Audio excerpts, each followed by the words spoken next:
مفتی Rashid Ahmad Khurshid official. حدیث میں آتا ہے، حضرت سلمان فارسی رضی اللہ تعالیٰ عنہ فرماتے ہیں کہ جب شعبان کا آخری دن ہوتا تھا حضور خطبہ ارشاد فرماتے تھے۔ یہ بھی رمضان کی تیاری ہے، موٹیویشن ہے۔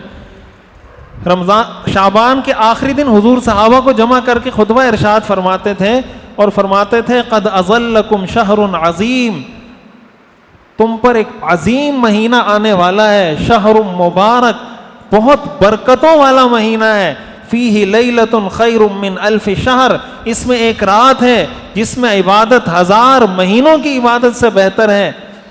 جعل اللہ صیامہ فریضۃ، اللہ نے اس کے روزوں کو فرض کیا ہے، اور میں نے تمہارے لیے اس میں رات کے قیام اور تراویح کو سنت قرار دیا ہے۔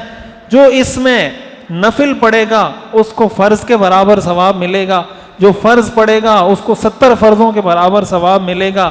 جس نے کسی کو افطار کروایا اس کو بھی اللہ اتنا ہی اجر دے گا جتنا اجر روزہ رکھنے والے کو ملتا ہے۔ صحابہ نے عرض کیا یا رسول اللہ، ہم میں سے ہر آدمی اتنی استطاعت نہیں رکھتا کہ وہ لوگوں کو افطار کروائے۔ آپ نے فرمایا اگرچہ کھجور کا ایک ٹکڑا ہو، اگرچہ لسی کا ایک گھونٹ ہو، اس کے ذریعے آپ کسی کو افطاری کروا دیں، اللہ آپ کو بھی پورے روزے کا اجر عطا فرمائے گا۔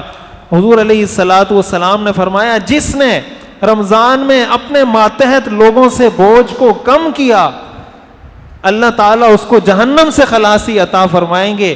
حضور نے فرمایا یہ ایسا مہینہ ہے جس کا پہلا عشرہ رحمت ہے، جس کا درمیان مغفرت ہے، جس کا آخری حصہ جہنم سے نجات کا ہے۔ یہ وہ حدیث ہے جو حضور علیہ الصلوۃ والسلام نے فرمائی، یہ وہ خطبہ ہے جو حضور نے ارشاد فرمایا، اور اسی حدیث کی روشنی میں یہ چند باتیں میں نے آپ کے سامنے عرض کی ہیں۔ اللہ تعالی ہمیں سمجھنے اور عمل کرنے کی توفیق عطا فرمائے۔ وآخر دعوانا الحمد للہ رب العالمین۔